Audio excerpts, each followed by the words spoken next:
വെയിൽ കൊണ്ടാൽ പല ആളുകൾക്കും മൈഗ്രെയിൻ ട്രിഗർ ചെയ്യാറുണ്ട്.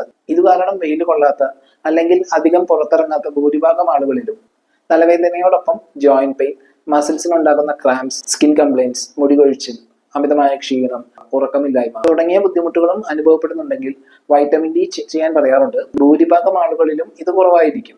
എന്നാൽ ചില ആളുകൾ മുൻപ് എപ്പോഴെങ്കിലും ടെസ്റ്റ് ചെയ്തപ്പോൾ വൈറ്റമിൻ ഡി കുറവായിരിക്കും. ആ ഒരു ടൈമിൽ ഡോക്ടേഴ്സ് അഡ്വൈസ് ചെയ്ത് സപ്ലിമെന്റ്സ് കഴിച്ചിട്ടുണ്ടാവും. എന്നാൽ പിന്നീട് ടെസ്റ്റ് ചെയ്തിട്ടില്ല, ഡോക്ടറെ കണ്ടിട്ടില്ല, പക്ഷെ വൈറ്റമിൻ ഡി സപ്ലിമെന്റ് കഴിക്കാറുണ്ട് എന്നും പറയുന്നവരുണ്ട്.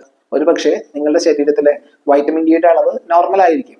ഇത് പ്രോപ്പറായിട്ട് ചെക്ക് ചെയ്യാതെ കണ്ടിന്യൂസ് ആയിട്ട് വൈറ്റമിൻ ഡി സപ്ലിമെന്റ്സ് കഴിക്കുന്നത് ഹൈപ്പർ വിറ്റാമിനോസിസ് ബി അഥവാ വൈറ്റമിൻ ഡി ടോക്സിസിറ്റി എന്ന് പറയുന്ന കണ്ടീഷന് കാരണമായേക്കാം. വൈറ്റമിൻ ഡി അധികമാവുന്നത് കാൽഷ്യം അബ്സോർപ്ഷൻ കൂടാനും അത് എല്ലുകൾ, ജോയിന്റ്സ്, ഇന്റേണൽ ഓർഗൻസ് എന്നിവയിൽ ഡെപ്പോസിറ്റ് ആവാനും വേദനകൾ കൂടാനും കിഡ്നി സ്റ്റോൺ പോലെയുള്ള കണ്ടീഷൻ ഡെവലപ്പ് ചെയ്യാനും സാധ്യതയുണ്ട്.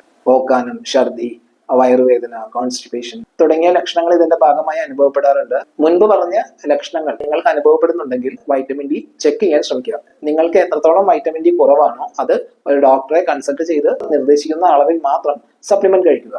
കൂടുതൽ ഇൻഫർമേഷൻസിന് സബ്സ്ക്രൈബ് ചെയ്യുക. ബൈ.